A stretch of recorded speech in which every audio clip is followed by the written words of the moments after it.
I'm here today with Rachel Fairley and Sarah Robb, who have dedicated their careers to strengthening brands.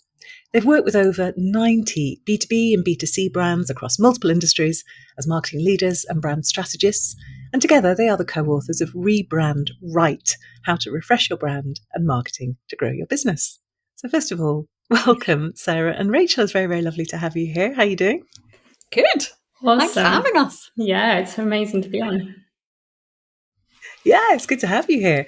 And I'm going to start with the idea behind the book, because it is interesting, isn't it? There's lots of books on branding, but what was the idea behind Rebrand Right? Well, it's an area which most businesses go through. Most businesses need to at some point update, refresh, kind of move on where their brand is. But there's no books on rebranding, which is quite weird. I mean, Sarah and I did a lot of investigations, and we're like, so it's one of the most sought after Google, it's a really popular search term. And there's lots of books on the theory of brand, and there's lots of case studies, often quite glamorous case studies on how brilliant things went. But there's very little that sort of combines that theory and practice to give you that confidence that you know what you're doing, which actually really surprised Sarah and I. But then it was kind of like, let's write the book that we've always wished existed. Yeah. And that really takes the conversation to a much more thoughtful level than it often is when you read about it elsewhere. I think a lot of people have this misconception that rebranding is just about changing logos and changing design. And what we wanted to really show is that actually that's one of the things that can get you in trouble. Case in point, Cracker Barrel's recent rebrand, all of the furore around Jaguar. There is so much attention now around rebranding, but partly one of the big problems is there's a business problem, and the leap people go to is, well, let's just refresh the identity. And really rebranding is not and should not make that leap without really thorough diagnosis of what is actually going on with the brand. And we really have worked together on a lot of organizations where we've done that thorough diagnosis to plot a really thoughtful way forward, which often does not need to touch the identity, and that can often be the completely wrong thing to do. So we really wanted to also expand the conversation and the thoughtfulness around the topic so that people can understand that it is much, much more than changing how you look, and often that's not the right thing to do. And I want to dig into that more, because this is the thing that I found most fascinating about the book, is the fact that when you're not starting from the ground up, when you're not just creating a brand, when you've got history and emotional weight behind a brand already, that's a very, very different process, isn't it? So just tell us a little bit more. Well, tell us how people get it wrong, because I find that fascinating. But what are some good examples of where people have tried to rebrand, and as you say, they've taken the visible elements, and it's just gone horribly wrong? If we're really honest, usually it's ego-driven. Yeah, interesting. Tell me more. Because, the thing about working on so many brands between us is that quite often what you begin to realize is that the desired impact is much more about the individual, whether they're the CEO or the CMO or, whatever their role is, wanting to be seen to make a mark on the business. And that feeling of kind of limited runway to be able to show that you were a great hire and that you're making a difference. And this is a way where nobody can argue that you didn't do it. It's quite a sort of, ta-da, look what I've done, look what I've achieved, right? It's much, much harder to fix things where they're not being cohesive, not joining up, not where your promise is not actually what you deliver, where the experience is inconsistent. You can tinker with trying to fix things that are really fundamentally broken for either the talent or the buyer, that are much it can be much harder to show that you are the person that made that solution happen, or that it has fixing. So I think that's part of it. I think also there's quite a lot of people working without necessarily the right information and training to have the confidence to do it right. And so it can depend on who is influencing you, what your agencies love doing, what your boss loves doing, what others in your, so I think it's that there's lots of factors that lead people to quite a cosmetic approach to thinking about brand. What do you think, Sarah? Totally that. And I think there's actually quite a significant lack of understanding about what are the levers you can pull to influence revenue through brand, and this cosmetic lever of design is the one that people willingly pull because it's exciting, like Rachel said, and you make your mark with it. But it's one of the reasons we wrote in the first chapter about the 4 factors that actually drive business growth that are brand related, and really unpicking them, because there's a lot of good data out there now. There's actually a lot of good marketing science. There's lots of good data on brand strategy and its impact in the business. But I don't think everyone's read it. And I don't think everyone understands it, because a lot of it is full of jargon, right? And terminology that many people don't sit down and unpick. So one of the things we wanted to do right at the beginning was to sort of help people unpick, it's not just about this one lever that can change the growth of your business. There are many different things that can be used, and you've got to know which one is where the problem lies. And if you haven't diagnosed where the problem lies in the first place, how do you know that which lever to pull, right? So that was a lot of the work we did right at the beginning of the book, like a big chapter on what are those factors, and then the second chapter on how do you run a proper diagnosis so that people can both learn what they need to know in normal language and then really apply it to doing a piece of research or a few bits of research that are actually necessary to inform the right decision making so that things don't go wrong. And that diagnosis bit, I guess, is the bit that's really distinctive about a rebrand as opposed to a brand, because you're working with something. You need to work out what's working. Exactly. I would love you actually to give a little bit more information about those brand factors, because I think that's really fascinating. And as you say, everybody focuses almost exclusively on what color it is, and yeah. So what are the 4 factors? Just give us a little bit more depth. Well, there's 4, and Sarah and I call them CRED. CRED, because it's a really good way of remembering it. It's a great way. Maybe I'll just take you through, Sarah and I'll take you through them one by one. But the one that nobody talks about is cohesiveness. Cohesion is so important. And genuinely, it takes a while for you to realize how important it is. I think you have to have worked on quite a few brands and seen them through in terms of strengthening them to realize how important it is. A lot of people talk about consistency, and they're sort of getting at the same thing, but it can lead you to a sort of policing of brand so that everything is identikit every single time. And actually, it's not about that at all. Cohesion is about making sure that whatever you stand for today, that you are pulling on the legacy of the past, of what made you strong in the past. So there's this feeling of continuum, of standing on the shoulders of giants. But then, sometimes what can be wrong with a brand is that the brand strategy is absolutely fine, but it's not being executed cohesively.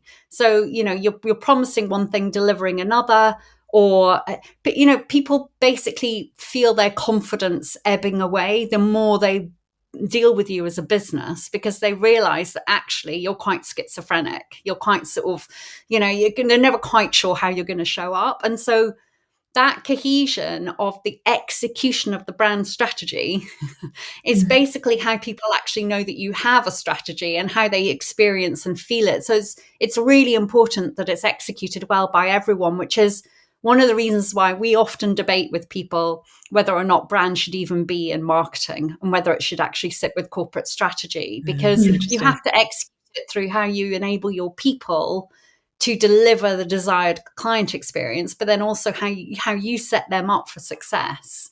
And all of your marketing and all of your communications and the interfaces of your products and the things that arrive through the post, all of it has to be cohesive. So that's the first one of CRED, is cohesion.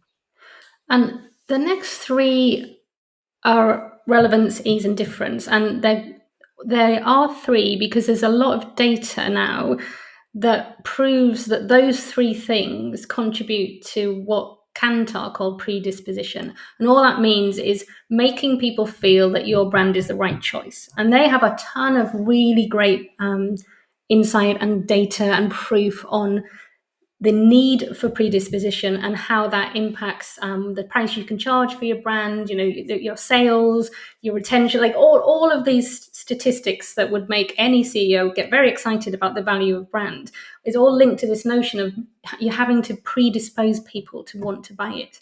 And that predisposition is 60% relevance and difference and 40% ease.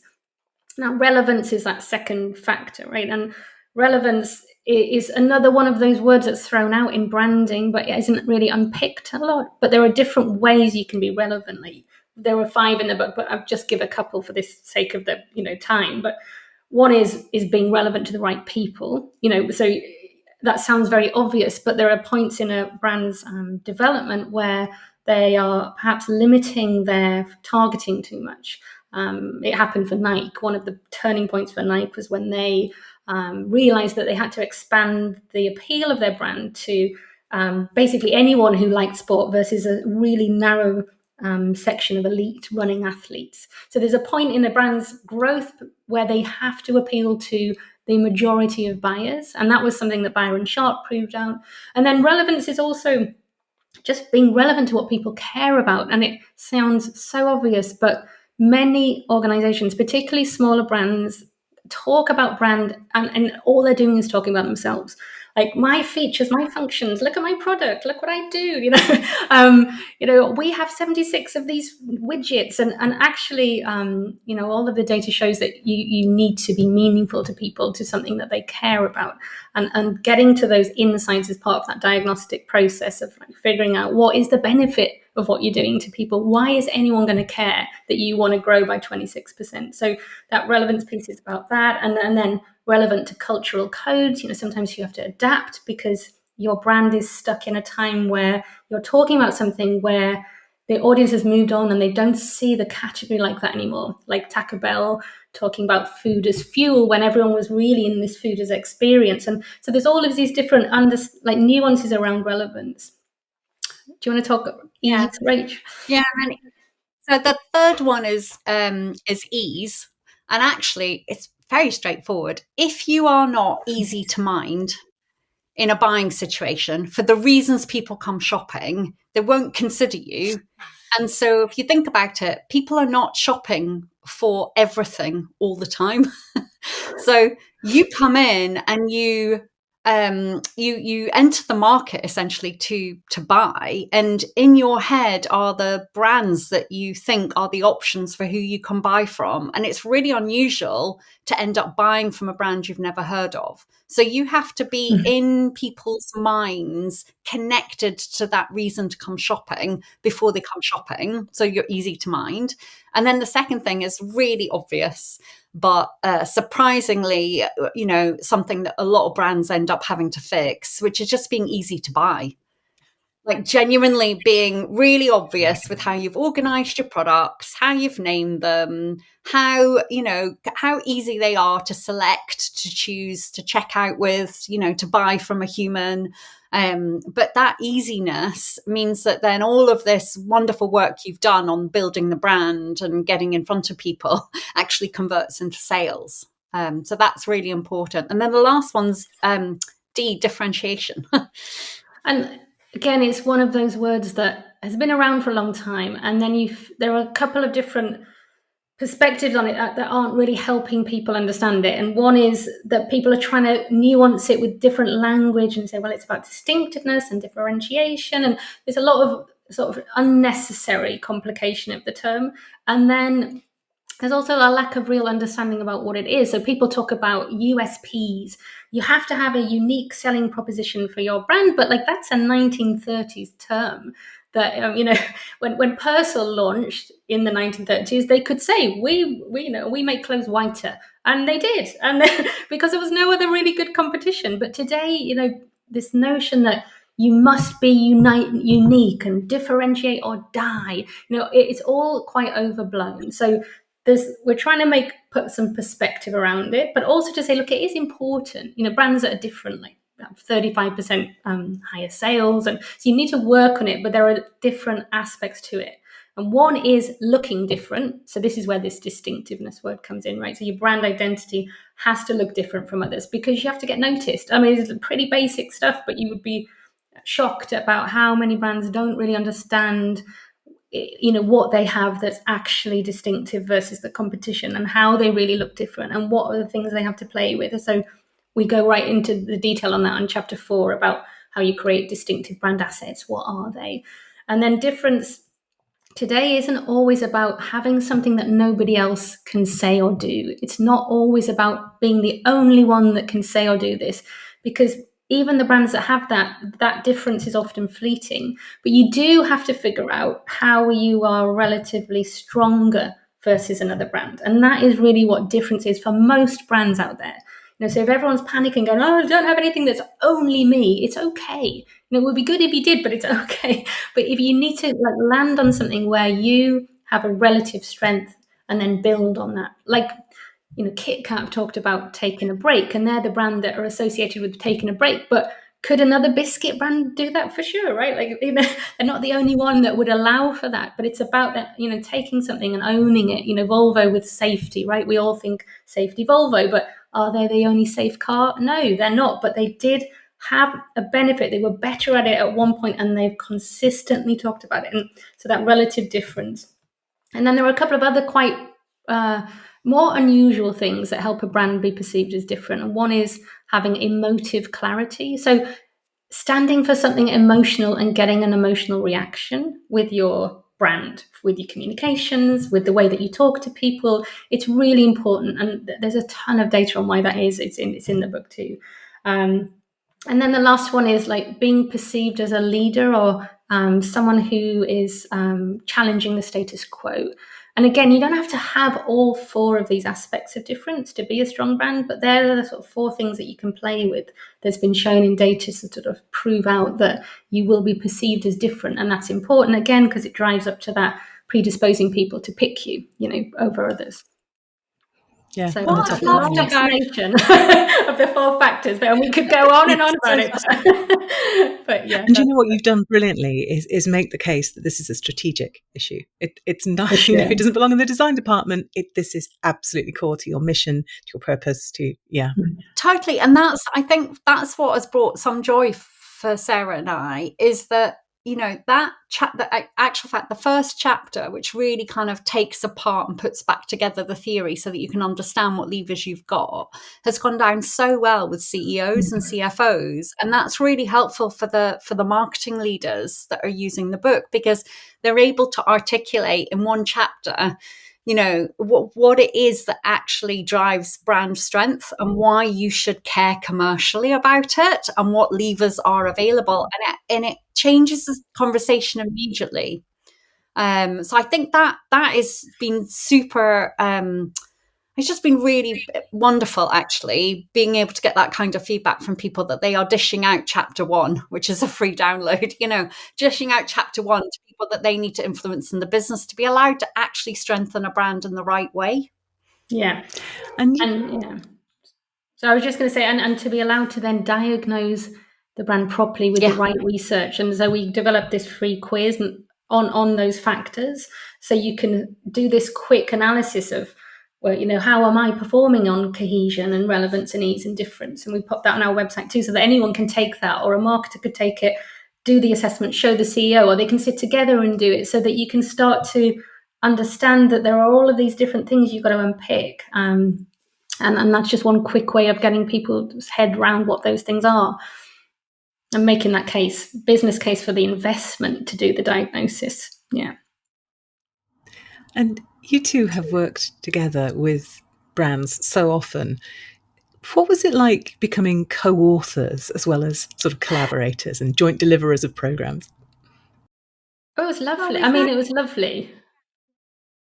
We've known each other for years, and we've worked on stuff together, and we've worked on stuff apart. But there's when you put together everything we know, this is the kind of book you get. And so I mean, there's something really joyful about that, isn't there? That coming at this from so many different angles and from so many different experiences, and some of them where we're like, "Oh my God, do you remember when that happened?" And others are like, "I have to tell you what happened," and being able to share those stories. But also, we're really good at respecting each other's knowledge and giving each other sort of first draft, like, okay, you write that one and then kick it over to me and I'll have a read and I'll say what I don't understand or where I think we're missing something still, or so really kind of constructive to sort of just get on with it, but also collaborate on. So every chapter has had the two of us combing over every single word. And you do have a very consistent voice throughout the book, which I think it can be really hard for people to do. And I'm sure that that's the reason for that. Yeah, it's interesting that, isn't it? Yeah, I think it does keep your momentum going. If anyone's listening to this thinking of writing a book with somebody else, it does keep momentum going, that you're both accountable to each other. Like, I'm sure both of us had thought about doing books before, but having those deadlines for each other and with each other, it does help you move it on quickly, because we wrote it relatively quickly, I think. I mean, you're the judge, person, but it was because it was like, I promised to get this chapter to Rachel by Tuesday, and she's promised to get it to me. So if it had been her, she'd be like, "Oh, well, maybe I'll just do it next week." But you kept that going. Yeah, I think that's so true. When you're writing for yourself, there's nobody who's demanding your book from you, unless you've got a publisher like me giving you hell over deadlines. Was there anything about the process that surprised you? Well, I only have one regret, and that is not doing the footnotes as we went. Oh my God. Yeah. Which feels a bit like a university essay. When you put your dissertation in and just before you're about to do it, you're like, "Oh my God, what was that source?" Yeah, I think past me is so flaky. I know. Yeah. We've got like 230 things in our index. There's probably about 100, 120 sources in all, but some of them with different mentions. But just that kind of discipline of thinking about what the end manuscript has got to have locked down when you write it. I kept thinking to myself, as long as we sort of know where it is, it'll be fine. Or as long as we sort of write it in. And then you're like, oh God, now I've got to spend a whole week just doing sourcing. Which is nobody's idea of fun. I would definitely be a bit more pedantic about that, writing it. What about you, Sarah? I think maybe it's not surprising, but it was very cathartic, that you've done all this work for each of us 25 years, like 50 years of experience, right? And it's surprising what you remember, and it's surprising how cathartic the experience is, because I think in the world that we're in, there's not a lot of great training. There's not a lot of great practical resource, even in the world's biggest agencies where we've both worked, right? Where you would think you'd go in as a strategist and you'd be trained to with all this material. You're kind of making it up as you go along, and you learn by experience. And it was just a cathartic experience to put all that down and hope that it might help someone leapfrog the 10 years it took us to figure it all out. It's like, the other thing, just hearing you say that reminded me of, so we wrote the first draft and then we sent it out to 25 CMOs, essentially. A couple of CEOs, but basically CMOs. And they were from lots of different industries, different sizes of business. Some were in their 30s, some were in their 50s, just quite a wide variety.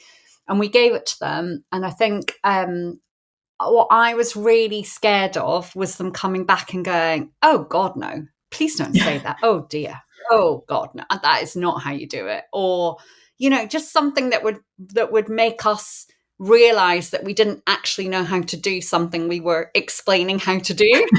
And they were all, it was so interesting because what they all came back with is essentially, could you add something more on X? Could you also talk about Y? And a lot of those things we'd stripped out because of the word count. We were like, just keep it really tight. You find yourself having to go back in and sort of eke out a sentence worth to sort of add something else in. But that was amazing, that feeling that people that we hugely respect and admire would read it and say things like, this is really motivational. I realize I've missed a few things. When I get back from holiday, I'm going to get my team to work on that, because I think there's gaps that we can still close, even though we did our work on refreshing the brand 2 years ago or whatever. And it was just, that was honestly joyful, because in the end, it's your peers that you worry most about judging what you're saying, and you want it to be helpful. And it just felt like we landed the theory and the practical nicely entwined together, but that we covered enough ground without covering too much. That was a real joy. And it's such a good, when somebody says to you, I'm going to do that different. So sorry, I was just going to say, the other really surprising thing to me was in my head, like, I'd written a chapter of a book before, but someone else had dealt with it. I'd just written a chapter and given it to them. And I thought, well, writing a book is just writing a book. We just write the book. And I was so surprised about the whole industry. And I'm so grateful. We're both so grateful for you, Alison. And because when we started off, we're like, oh, maybe we'll self-publish, and we're like, oh no. It's like learning a whole other thing that you don't want to learn because you just want to write the book. And I think surprised about how complicated it was to get the book actually out there and distributed and on Amazon, and all of the things that you do that I think you just don't appreciate if it's your first book. And so I was very surprised about how it felt like a minefield of stuff that we had to learn, and was very grateful we found you and found someone. Also, the surprising thing that was quite negative was other publishers we talked to who gave us offers really wanting to take all of the intellectual property and all of the decision making around things like the cover, and to us, we're writing about brands, we need we can't have a cover that we don't like, right? It just would be just so wrong. So finding you and finding that lovely middle ground that you have, that helps people but gives them that ownership and the freedom, and yeah, that was a joy. That was a blessing. So thank you. Well, you're welcome. And it's only now that I notice you're both wearing green as well. I'm so off-brand. I'm so sorry. We're running out of time, but I need to ask you both separately, I guess, for your best tip. So if somebody's just setting out on this journey, Rachel, I'll come to you first. What would you want them to know if they take nothing else away from today? I think that really getting to a kind of crisp sales pitch for what you think this book is going to do is really important, because it can give you a lot of motivation later when you're drifting, that's what you embarked on to do, even if you end up articulating it differently when the book launches. I just think really being kind of galvanized towards something is really important. And the other thing I think that did us a lot of good was really structuring the book. So working out what each chapter would cover, because then when we divvied up writing it, and even if I'd had to write it on my own or Sarah had to write it on her own, it's like you come back and you're like, that's right, I'm going to cover all these things. And that's why it makes it easier to write, because you're not having to kind of start at the beginning and work your way through. You can actually write things as a kind of complete idea and then put other ideas together. So I think that was really, really helpful. I don't know how people do it without that detailed table of contents. It's just gold, isn't it? And having someone to bounce it off at the beginning, like you did for us. You gave us that very structured thing to fill out, to really help us clarify what the book was about. And the questions I asked in there were hard, but they were really the right questions. And so if you want to publish by yourself, you've got to find a way of having that rigor in your process so that you do have a really clear idea of what it is, and then find the right person to help you publish who supports your own particular goals for the book and the ownership that you want to have. So and your vision for it. Yeah, exactly. Yeah, it's really important. Yeah. Brilliant tips. Yeah, absolutely. And very wide ranging. So yeah, it is. It's a broad spectrum of things you've got to be thinking about, isn't it? That's really helpful. I always ask my guests as well to recommend us a book. So I'm really interested. You can't recommend your own, sorry. But is there a book, it doesn't have to be even a business book, that you would recommend that listeners read if they haven't already? Sarah, I'll come back to you first on this one. So I've read, hundreds of books. I'm a total book nerd. And I spent a long time reading loads of books about being more productive, being more efficient, and actually the best one I've read recently is one called Meditation for Mortals by Oliver Burkeman. I think I've got it on it. I brought it to And the reason this is the best thing I've read as a business person is that it just gives you a real grounding on the realistic limitations of life, which sounds a bit morbid, but once you sort of realize that you are never going to get that whole to-do list done, you are never going to read all the stuff that comes at you, but he gives really practical, thoughtful chapters. Like he says read it in a month, and you read one a day, and it just gives you such a lovely perspective on making sure that you're focusing on what really counts to you. And it's just a very different take on doing what counts in your life and in your and work. beautifully written. Oh, have you read it too? Yeah, it's lovely, isn't it? Yeah. Oh, it's gorgeous. Yeah. And it's very liberating, that sense that this year so far. Yeah. You sort of have this expectation that you're going to get through all the things, and you're never, and he's just like, you're never going to get through all the things. You have to make peace with this. So I found that great. Yeah. What about you, Rachel? What would you like us to read? I've got two. The Jefferson Fisher book on The Next Conversation I thought was brilliant. I think he's so good. I mean, if you follow him on the socials, he's brilliant. But the book is fantastic, and there's some bonus chapters as well you can get online. And then the other book I really love is Alison. I think her surname's Fraggle, and it's Likeable Badass, which actually men and women should read. But it's about how you show up and how you get things done. Yeah, she's amazing. And her stuff around imposter syndrome was a real breakthrough for me. The idea that you have to have EQ and IQ and be stretching yourself to even be able to feel imposter syndrome. And so suddenly it's like, when you recognize it, it's like you should celebrate it and hope it's momentary, right? But something interesting's happening. I love that. Something wonderful. And I love that, because reframing some of these feelings that we have as ways forward rather than things that hold us back, I think is also really amazing. I love that.